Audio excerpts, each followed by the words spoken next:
I think one reason why this narrative that the president tried to throw out there has not worked is because his credibility as a liar is now very solid. It is very solid. It's very solid. Perception management to paint a certain picture on how things are supposed to look like. Now the thing is... So you tell a certain story. Yes.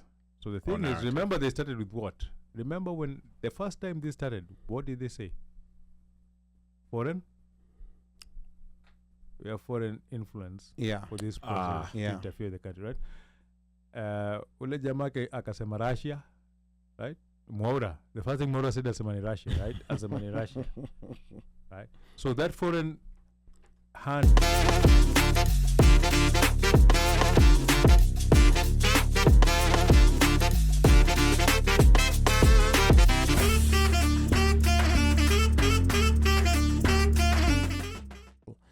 Why do you think the president started a new narrative accusing the Ford Foundation earlier in the week of sponsoring the demos?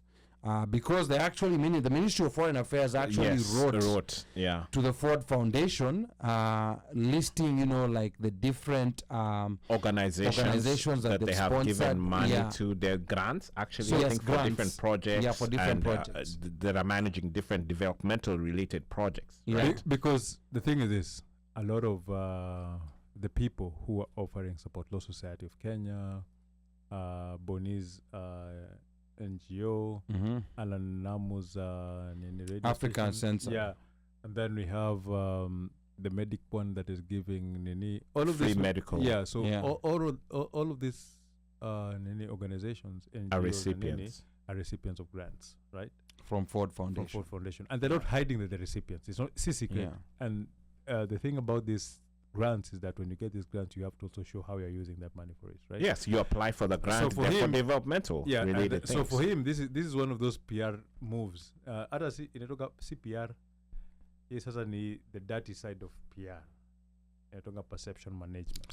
Smear campaign. Yes. So you and governments and multinationals pay people a lot of money for perception management to paint a certain picture on how things are supposed to look like. Now the thing is... So you tell a certain story. Yes. So the thing is, remember they started with what?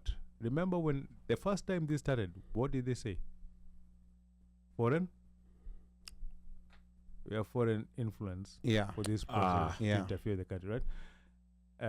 Ule jamaa akasema Russia, right? Mwaura. The first thing Mwaura said asema ni Russia, right? Asema ni Russia. Right? So that foreign hand has always been put there. They're trying to say it's a coup. Yeah. Right? They're trying to move away from the narrative that these are demands from people who wanted corruption to be taken out and try to paint that perception that it's a coup to get sympathy from people and also to allow them legally to use some certain tactics in harming the people. Right? So they are trying to identify leaders.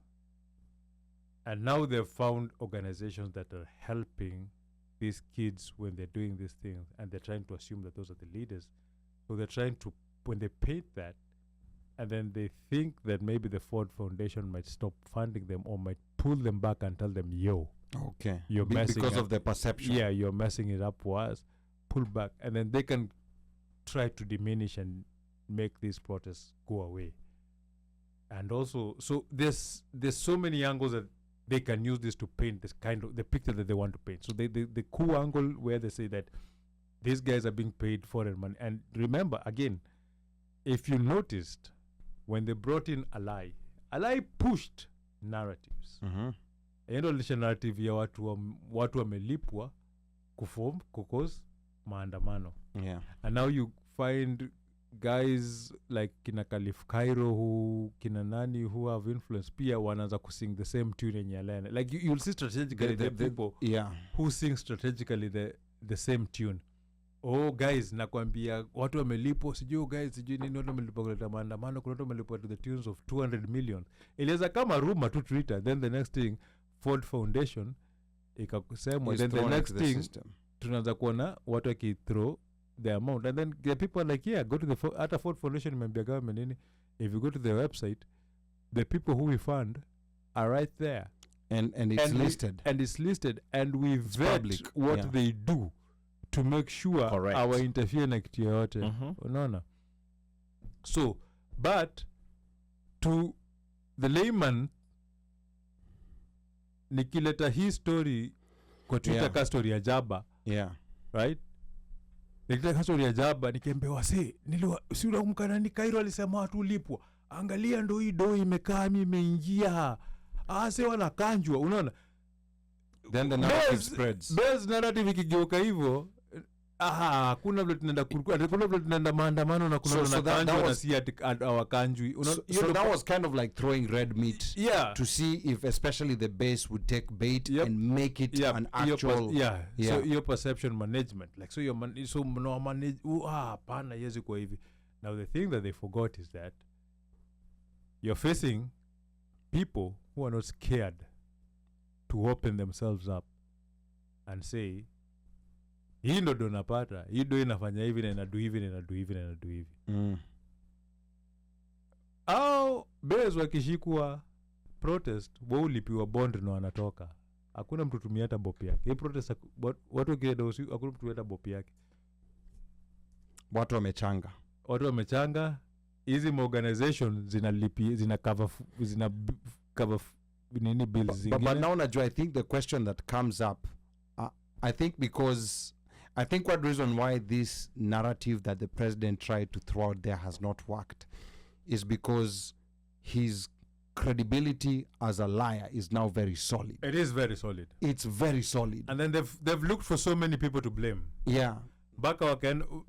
It's still the same thing. So anything he says, it's taken as a lie first. It's taken as a lie first until, and by the way, that rhymes with Robert, a lie. It's taken as a lie first. But the funny thing, you remember today? Coincidence. You remember today when he posted that he has a press conference at 4, and people on Twitter were like, yadi. Ujamaa siku hizi wakati tu announce na kuja kuwadanganya time fulani. Like people are expecting it, like yani tunagoja and guess what? He didn't fail. When he read his nini, people laughed it off. Everybody, like nobody was. Yeah. So I think that's a problem with the perception, and I like that the Ford Foundation did not make a big deal out of this. I mean, of course, some of these NGOs have, outside this situation, they've been accused of coming to Africa and doing certain things, pushing certain agendas. It's something that has been there before. But on this particular one, I think that whatever they've been trying to do has been falling flat. Especially these younger kids, the Gen Zs, they're not believing stuff, that you're telling them. And you see with them, they're not influenced by people like Robert Alai or by people like Dennis Itumbi. And those are the other people, these bloggers, these government bloggers, let me mention them by name. Robert Alai, Dennis Itumbi, Gordon Opio, and the multitude of government bloggers who are out there. These are the people who need to be salimiwad, because these are the people who for a long time have been enabling, or rather being, the system that allows, all these false narratives flow into the bloodstream and make people believe. So these people, they need to be cancelled, and I honestly think they also need to be salimiwad, because at this point, of course, the influence is not where it was. But 10 years ago. Unajua Lai aliambia watu nini? Mimi nimetukanwa for years, hata mkinitukana. I don't feel, and the thing is that true, he doesn't feel it. Yeah, and he's a paid, but then the thing is this, and that is why I'm pushing for recalls, right? MCAs can be recalled too. Well, Alai is a paid mercenary. MCA, yeah. Yeah, he's a paid mercenary. I think we have